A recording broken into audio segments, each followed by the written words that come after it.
తెలంగాణ ప్రజలు భయపడిందే నిజమైంది. దొంగకు తాళాలు అప్పగిస్తే ఉన్నదంతా దోపిడీ చేస్తున్నాడు. ఓటుకు నోటు దొంగ రేవంత్ తెలంగాణకు తీరని ద్రోహం చేస్తున్నాడు. బీజేపీ చంద్రబాబు స్క్రిప్ట్ మేరకు తెలంగాణకు మరో వెన్నుపోటు పొడిచాడు. మన నదులు మనకు కాకుండా చేసే కుట్రలను రేవంత్ అమలు చేస్తున్నాడు. కేసీఆర్ ఏ నీళ్ల కోసమైతే పోరాడారో ఆ నీళ్లను రేవంత్ ఏపీకి కట్టబెడుతున్నాడు. ఢిల్లీ సాక్షిగా చంద్రబాబు, రేవంత్, మోదీ ఆడిన చర్చల డ్రామా బట్టబయలైంది. బనకచెర్లపై చంద్రబాబుతో రేవంత్ కుదుర్చుకున్న చీకటి ఒప్పందం తేటతెల్లమైంది.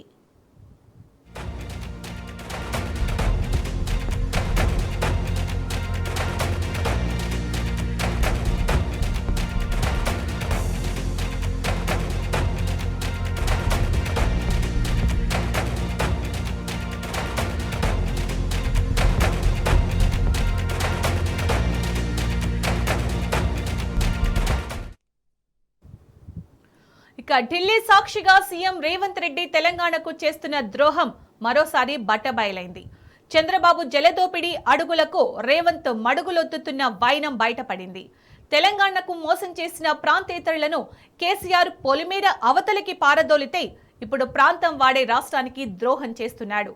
తెలంగాణ వ్యతిరేక శక్తులతో కలిసి సాగునీటి కుట్రలకు పాల్పడుతున్నాడు. చంద్రబాబు తన లైఫ్ అంబిషన్ అని ప్రకటించిన బనకచెర్ల ప్రాజెక్టు కోసం రేవంత్ రెడ్డి గురుదక్షిణ సమర్పించుకుంటున్నాడు. తెలంగాణ సాగునీటి హక్కులకు పాతరేస్తూ బనకచెర్ల ప్రాజెక్టుపై పూటకో మాట మార్చుతున్నాడు. అబద్ధాలతో తెలంగాణ ప్రజలను ఏమార్చుతున్నాడు. ఢిల్లీ వేదికగా కేంద్ర జలశక్తి మంత్రి ఆధ్వర్యంలో జరిగిన సమావేశంలో రేవంత్ కుట్రలు మరోసారి బట్టబయలయ్యాయి. అసలు ఈ సమావేశంలో బనకచెర్లపై చర్చ జరగలేదని రేవంత్ రెడ్డి సెలవిచ్చారు. కానీ నిన్న ఏపీ మంత్రి నిమ్మల రామనాయుడు, ఇవాళ ఎయిర్ ఇండియా ప్రసార భారతి మాత్రం పోలవరం బనకచెర్లపై చర్చ జరిగిందని కుండ బద్దలు కొట్టింది. సంబంధించినటువంటి ఈ యొక్క రెండు సబ్జెక్టుల మీద కూడా మరి ఇటు టెక్నికల్ అదేవిధంగా అడ్మినిస్ట్రేటివ్ ఆఫీసర్స్తో కలిపి, ఎందుకంటే ఈ కమిటీ ద్వారా ఒక బేసిక్ మెకానిజం ఏదైతే మరి బిల్డప్ చేసుకుని ఒక రోడ్ మ్యాప్ని ముందుకు తీసుకెళ్లేటువంటి విధంగా ఈ యొక్క టెక్నికల్ అదేవిధంగా అడ్మినిస్ట్రేషన్ ఆఫీసర్స్తో కలిపేసేటువంటి కమిటీ కూడా పెద్ద కాలయాపన లేకుండా రేపు మండే లోపుగానే ఈ కమిటీని కూడా ఏర్పాటు చేసుకుని ముందుకెళ్లాలని చెప్పేసి కూడా నిర్ణయం తీసుకోవడం జరిగింది. ఈ సమావేశంలో ఈ అంశాలు ఏవి ప్రస్తావనకు రాలేదు. ఈ సమావేశంలో టెలిమెట్రీ విషయంలో ఇప్పుడు కృష్ణానది బేసిన్ మీద నీటి వినియోగంలో ఆంధ్రప్రదేశ్ ఎన్ని నీళ్లను వినియోగిస్తుంది, తెలంగాణ ఎన్ని నీళ్లను వినియోగిస్తుందో గుర్తించడానికి టెలిమెట్రీ పెట్టాలని ఒక సమస్యకు పరిష్కారం చూపించడం శాశ్వతంగా. The Centre has decided to constitute a high-level technical committee to examine concerns around the Polavaram-Bankacherla link project and other pending interstate water issues between Telangana and Andhra Pradesh.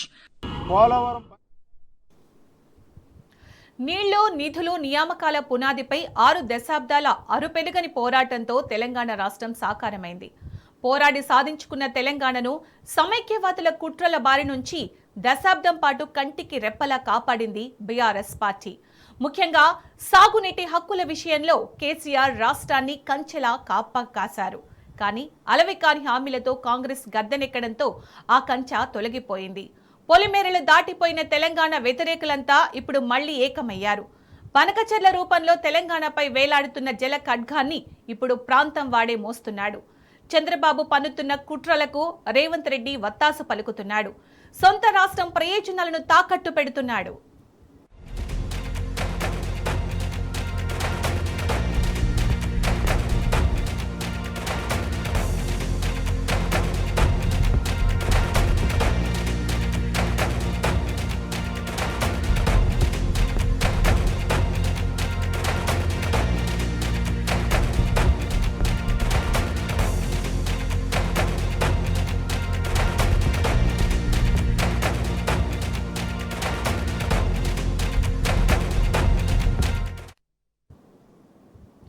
కేంద్ర జలశక్తి మంత్రి ఆధ్వర్యంలో ఢిల్లీలో జరిగిన తాజా సమావేశం తెలంగాణ నీటి హక్కులను కాలరాసే అనధికారిక సమావేశాన్ని తలపించింది.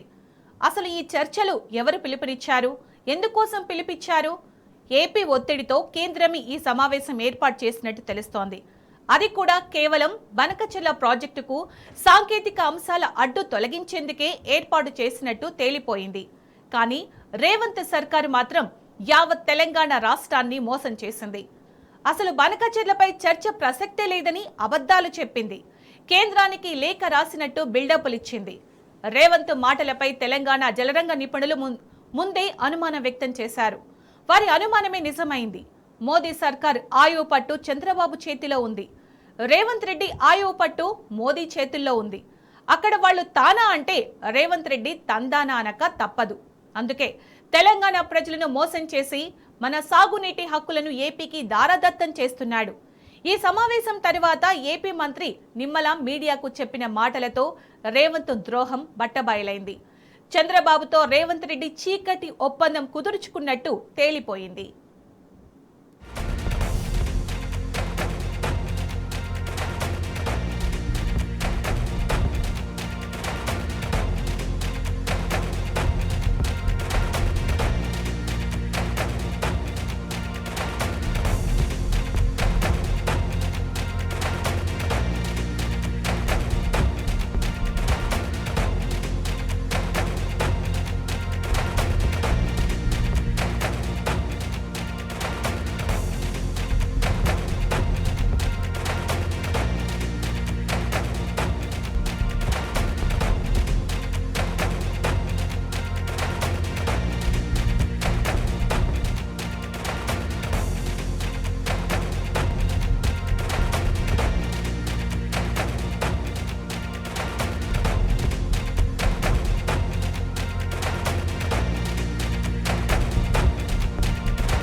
గోదావరి నీటిని ఏపీకి తరలిస్తామంటే చూస్తూ ఊరుకోబోమని బీఆర్ఎస్ వర్కింగ్ ప్రెసిడెంట్ కేటీఆర్ స్పష్టం చేశారు. తెలంగాణ సాగునీటి ప్రయోజనాల కోసం ఎందాకైనా పోరాడతామని తేల్చి చెప్పారు. ఏపీ సీఎం చంద్రబాబు చేతిలో రేవంత్ రెడ్డి జుట్టు ఉందని గుర్తు చేశారు. నీటి తరలింపు కోసం కేంద్ర ప్రభుత్వంపై చంద్రబాబు ఒత్తిడి తీసుకొస్తున్నారని వివరించారు. కేంద్రానికి టీడీపీ మద్దతు అవసరం ఉన్నందున చంద్రబాబు చెప్పినట్టు మోదీ సర్కార్ ఆడుతుందని విమర్శించారు. నిన్న గోదావరి బనకచెర్లపై చర్చించలేమని రేవంత్ చెప్పడం విడ్డూరంగా ఉందని కేటీఆర్ అన్నారు. చర్చ అన్నాడు, మొన్న చర్చ అన్నాడు, మమ్మల్ని పిలిచిండు, సవాల్ చేసిండు. మళ్ళీ మేము పోతే పిరికి సన్నాసిలాగా పారిపోయాడు. మళ్ళీ నిన్న డైలాగులు కొడతాడు, నాగార్జున సాగర్ చర్చ వస్తావా కట్ట మీద అని. నేను అడుగుతున్నా రేవంత్ రెడ్డిని, నాగార్జున సాగర్ కట్టినప్పుడు, శ్రీశైలం కట్టినప్పుడు నువ్వు ఉన్నావు అసలు రాజకీయంలో? నువ్వు ఏ పార్టీలో పుట్టినావు? నువ్వేదో కాంగ్రెస్ లో పుట్టినట్టు, కాంగ్రెస్ ని నువ్వు పుట్టించినట్టు డైలాగులు ప్రజలన్నీ చూస్తున్నారు. వాస్తవం ఏంది కేసీఆర్ గారు చెప్పిన దానిలో కూడా ఖచ్చితంగా రాయలసీమ కూడా మంచిగా ఉండాలని కోరుకున్నాం, ఆంధ్ర ప్రజలు కూడా బాగుండాలని కోరుకున్నాం. కానీ ఏం కోరుకున్నాం మేము? మా రాష్ట్ర ప్రజల ప్రయోజనాలు నెరవేరిన తర్వాత, తెలంగాణ రైతాంగం ప్రయోజనాలు సమృద్ధిగా పూర్తి స్థాయిలో డిఫైన్ చేయబడ్డ తర్వాత, గోదావరి మిగులు జలాల్లో మా వాటా తేలాలి, నికర జలాల్లో మా వాటా తేలాలి, కృష్ణలో మా వాటా తేలాలి, మా అవసరాలు పూర్తి కావాలి. ఆ తర్వాత కిందికి పోయే నీళ్లు మీరు వాడుకోండి, మేము వద్దంటలేం. కానీ ఏవి తేల్చకుండానే మరి బడితున్నోందే బర్రె అన్నట్టు ఇలా మా కేంద్ర ప్రభుత్వం జుట్టు మా చేతులుంది, బీజేపీ మేము చెప్పినట్టు ఆడుతుంది, మా శిష్యుడే ఇవాళ తెలంగాణ ముఖ్యమంత్రి కాబట్టి నేను ఆడిచ్చినట్టు ఆడాలని చెప్పి చంద్రబాబు నాయుడు గారు అనుకుంటే, దానికి శిష్యుడు వంత పాడితే గురుదక్షిణ చెల్లించుకోవాలనుకుంటే, గోదావరి నీళ్లను సంతర్పణ చేయాలనుకుంటే మేము గమన కూర్చోవాలా?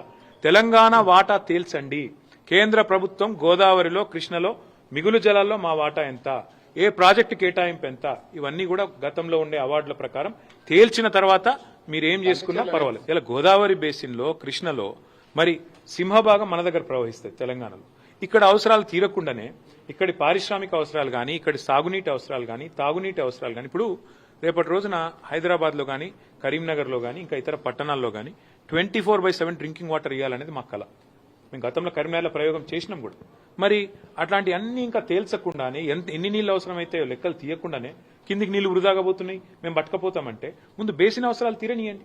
బేసిన్లో డెఫినేషన్ రానియండి. నికర జలాల్లో మా వాటా ఎంత, మిగులు జలాల్లో మా వాటా ఎంత, ఎవరు తేల్చాలి? ఇది కేంద్ర ప్రభుత్వం తేల్చాలి. కేంద్ర ప్రభుత్వం నియమించే మరి ట్రైబ్యునల్స్ తేల్చాలి. అవి తేలకుండానే మేము నీళ్లు కొంటపోతాం. మా చేతుల ఇవాళ కట్టి ఉంది కాబట్టి కట్టెతోని బర్రెని ఎటువంటి తట అదిలించకపోతాం. కేంద్ర ప్రభుత్వాన్ని రేవంత్ రెడ్డి జుట్టు మా చేతులు ఉంది కాబట్టి మేము ఆడిచ్చినట్టు ఆడతాం, మా కోవట్టు పరిపాలిస్తున్నాడు తెలంగాణ కాబట్టి ఫుట్బాల్ ఆడతామని చంద్రబాబు అనుకుంటే దాన్ని ఖచ్చితంగా వ్యతిరేకిస్తాం. మరి మీరు చెప్పే స్ఫూర్తి కరెక్ట్ అయితే మరి కాళేశ్వరం కట్టినప్పుడు అడ్డుకున్నది ఎవరు? చంద్రబాబు నాయుడు కాదా? ఉత్తరాలు రాసింది ఎవరు? ఇదే ఆదిత్యనాథ్ దాస్ కాదా? ఉత్తరాలు రాసి కేంద్ర ప్రభుత్వంలో మీ పలుకుబడిని ఉపయోగించి మా ప్రాజెక్టులను అడ్డుకునే ప్రయత్నం చేయలేదా? మేము అడ్డుకుంటలేం. మేమేమంటున్నాం? ఇవాళ స్పష్టంగా మా వాటా తెలుసండి. రేవంత్ రెడ్డి అబ్బసొత్తు తాత జాగీర్ కాదు గోదావరి నీళ్లు. రేవంత్ రెడ్డి ఇష్టం వచ్చినట్టు సంతర్పణ చేస్తానంటే తెలంగాణ ప్రజలు ఊకోరు. నెల రోజుల్లో కమిటీ వేస్తా. ఎవరిని అడిగేస్తున్నావు కమిటీ? ఎవరిని అడిగేసినావు కమిటీ? నువ్వు చంద్రబాబు చెప్పగానే కమిటీ వేస్తావు, కమిటీ 30 రోజుల రిపోర్ట్ ఇస్తుంది, కమిటీ ఇచ్చే రిపోర్ట్ ఫైనల్ అంటావా? ఎవరికి ఫైనల్? నీకు ఫైనల్ కావచ్చు, తెలంగాణ ప్రజలకు తెలంగాణ రైతులకు ఎట్లా ఫైనల్ అవుతుంది? నీకు అంతగానం ఉంటే నీ ఇంటి నీ ఇల్లు అమ్మి చంద్రబాబుకు విగ్రహం కట్టు, మేము వద్దంటలేం. కానీ నువ్వు చేస్తున్నది ఏంది? తెలంగాణ ప్రయోజనాలు శాశ్వతంగా మరి నేను చంద్రబాబుకు దారాదత్తం చేస్తానంటే మేము ఆంధ్ర ప్రజలకు వ్యతిరేకం కాదు, ఆంధ్ర రైతాంగానికి వ్యతిరేకం కాదు. కానీ తెలంగాణ రైతుల ప్రయోజనాలు నెరవేరే విధంగా ముందు కేంద్ర ప్రభుత్వం మీద ఒత్తిడి తెండి. నిన్న జరిగిన మీటింగ్ ఎపెక్స్ కౌన్సిల్ మీటింగ్ కూడా కాదు. మరి ఎపెక్స్ కౌన్సిల్ మీటింగ్ కాదు, ఇన్ఫార్మల్ మీటింగ్ అని ముఖ్యమంత్రి చెప్తున్నాడు. మరి ఇన్ఫార్మల్ మీటింగ్ లో తీసుకునే నిర్ణయం, అందులో వేసే కమిటీ, దానికి ఉండే చట్టబద్ధత, దానికి ఉండే ఆమోదయోగ్యత ఏ పార్టీదని నాకు అర్థం కాదు. ఈ కృష్ణా బోర్డును అప్పచెప్పుడా పనిచేసుడంటే? కృష్ణా బోర్డును ఆంధ్రాకు తరలించుడా? లేదా గోదావరి మిగులు జలాల్లో మరి లేని హక్కును ఆంధ్రాకు దారాదత్తం చేయడం ఏంది పని? లేకపోతే ఆంధ్ర ప్రాజెక్టులకు ఆనాడు ప్రతిపాదిస్తూ తెలంగాణ ప్రాజెక్టులను వ్యతిరేకిస్తూ ఎవరైతే ఉత్తరాలు రాసిండో ఆయన తీసుకొచ్చి సాగునీటి సలహాదారుగా పెట్టడమా? లేదా కేసీఆర్ గారు బ్రహ్మాండంగా తెలంగాణలో ఒక సంక్షేమ వాతావరణం తీసుకొస్తే, పండుగలాగా వ్యవసాయాన్ని చేస్తే, వరిధాన్యం ఉత్పత్తిలో భారతదేశంలో నెంబర్ 1 చేస్తే, ఇలా కేసీఆర్ మీద కోపంతో కన్నెపల్లి మోటార్ లాంచ్ చేయకుండా మిడ్ మానేర్ నిండబెట్టి మొత్తం రాష్ట్రంలో పంటలన్నీ ఎండుతుంటే, ఇవాళ కరువు వాతావరణం ఉంటే, కిందికెళ్లి నీళ్లు లక్షల క్యూసెక్ల నీళ్లు కిందికి పోతుంటే గుడ్లప్పగిచ్చి చూడడమా తెలంగాణ సాగునీటి రంగంలో ఆయన సాధించిన విజయం? గోదావరిలో ఈరోజు బ్రహ్మాండంగా మోటార్ లాంచ్ చేస్తే కన్నెపల్లిలో ఏ కరువు ఛాయలు లేకుండా ఇలా నారుమల్లు పోసుకున్న రైతులు ఎదురు చూస్తున్నారు. ఎప్పుడు వాన పడుతుంది? ఊళ్ళల్లో కప్పలను వేసుకొని ఇలా పూజలు చేస్తాను వానలు పడాలని. అట్లాంటి పరిస్థితుల్లో రాష్ట్రం ఉంటే, రాష్ట్ర రైతాంగం ఉంటే, సోయిలేనోడు ముఖ్యమంత్రి, జై తెలంగాణ అని ముఖ్యమంత్రి తెలంగాణ నీళ్లను దారాదత్తం చేస్తుంటే బీఆర్ఎస్ ఊకుంటుందా? ఖచ్చితంగా కొట్లాడతాం, గొంతు విప్పి పోరాడతాం, చివరిదాకా తెగించి కొట్లాడతాం. సిగ్గు శరం ఉంటే రేవంత్ రెడ్డికి, ఏమన్నా సిగ్గు ఇజ్జత్ మానం ఉంటే, నిన్న ఏమన్నాడండి ఆంధ్ర ఇరిగేషన్ మినిస్టర్ రామానాయుడు గారు అనుకుంటా ఆయన పేరు, బయటకు వచ్చి ఏం చెప్పిండు? ఇక ఆంధ్రప్రదేశ్ ఎడిషన్లో పేపర్లు ఏం రాసినాయి? చంద్రబాబు నాయుడు గారు ఏం చెప్పారు? సాక్షి తీయండి, ఈనాడు తీయండి, ఆంధ్రజ్యోతి తీయండి, ఆంధ్ర ఎడిషన్ చూడండి. స్పష్టంగా చెప్పింది చంద్రబాబు నాయుడు గారు. మీటింగ్ పెట్టిందే బనకచెర్ల కోసం.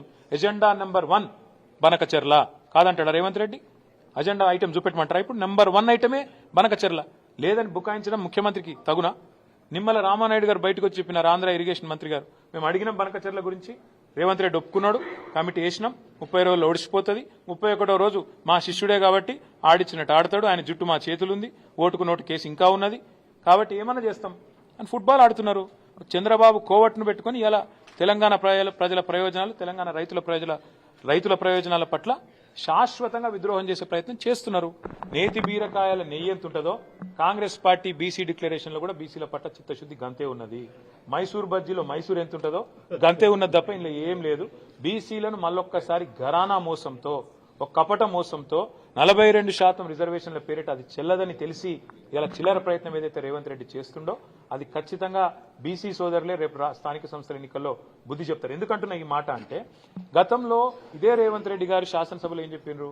42% రిజర్వేషన్ విద్యలో, ఉపాధిలో రాజకీయంగా కావాలి అంటే ఒకటే పరిష్కారం, పార్లమెంటుకు పంపాలి, పార్లమెంట్లో చట్టబద్ధత కావాలి, ప్రెసిడెంట్ గారు సంతకం పెట్టాలన్నాడు. మరి సీఎం రేవంత్ పై నిప్పులు చెరిగారు మాజీ మంత్రి జగదీష్ రెడ్డి. కేసీఆర్ ఏ నీళ్ల కోసమైతే పోరాడారో ఆ నీళ్లను రేవంత్ రెడ్డి ఏపీకి కట్టబెడుతున్నాడని దుయ్యబట్టారు. మన నదులు మనకు కాకుండా చేసే కుట్ర జరుగుతోందని ఫైర్ అయ్యారు. తెలంగాణ హక్కులను ఏపీకి రేవంత్ సర్కార్ దారాదత్తం చేస్తోందని మండిపడ్డారు. ఒక్క ఫోన్ కాల్తో రేవంత్ హుటాహుటిన ఢిల్లీ వెళ్లి రహస్య ఒప్పందాలు కుదుర్చుకున్నాడని ధ్వజమెత్తారు జగదీష్ రెడ్డి. భయపడుతున్నదంతా నిజమవుతుంది, అనుకున్నదంతా నిజమవుతుంది. తెలంగాణ హక్కులు ఒక్కటొక్కటి దారాదత్తం చేసుకుంటూ వస్తుంది కాంగ్రెస్ ప్రభుత్వం గత సంవత్సరాల కాలంగా. ప్రత్యేకించి ఏ నీళ్ళైతే మనకు జీవనాధారమో, ఏ నీళ్ళనే కేంద్రంగా చేసి కేసీఆర్ గారు 14 సంవత్సరాలు కొట్లాడి తెలంగాణ తెచ్చిండో, ఇవాళ మళ్ళీ అదే నీళ్ళనిచ్చే నదులు మనవి కాకుండా పోయే ప్రమాదం వచ్చింది. ముఖ్యమంత్రి నిన్నటి ఢిల్లీ సమావేశంలో గోదావరిని ఆంధ్రకు దారదత్తం చేసి వచ్చిండు. నేనేదో చేస్తున్న రాజకీయ ఆరోపణ కాదు. నిన్నటి వాళ్ళ సమావేశ తీరు, మొన్న సాయంత్రం ఏమో ముఖ్యమంత్రి ఆఫీస్ నుండి మేము పోవడం లేదు అని చెప్పి లీకులు ఇచ్చిండు, మీకే పంపినరు. అందులో బంకచర్ల ఉంటే అసలే పోమని మళ్ళీ లీకులు పంపినరు. కానీ రాత్రి వచ్చిన ఒక్క ఫోన్ కాల్కు గజగజ వణుక్కుంటూ రేవంత్ రెడ్డి ఢిల్లీ కొరికాడు. ఒకే ఒక్క ఫోన్ కాల్తో చెప్పా పెట్టకుండా ఢిల్లీకి ప్రయాణమైంది. ఉండాల్సిన అధికారిక భవనంలో ఉండకుండా, తెలంగాణ భవనంలో ఉండకుండా ఒక హోటల్లో ఉన్నదే కేవలం రహస్య సమావేశాల కొరకు, వచ్చిపోయే వ్యక్తుల సమాచారం తెలియకుండా ఉండడం కొరకు. అసలు సమావేశాలు, రహస్య సమావేశాలు రాత్రి వేళల్లో జరిగిపోతున్నాయి. అక్కడ మాత్రం చాలా స్నేహపూర్వక సమావేశాలు జరుగుతున్నాయి.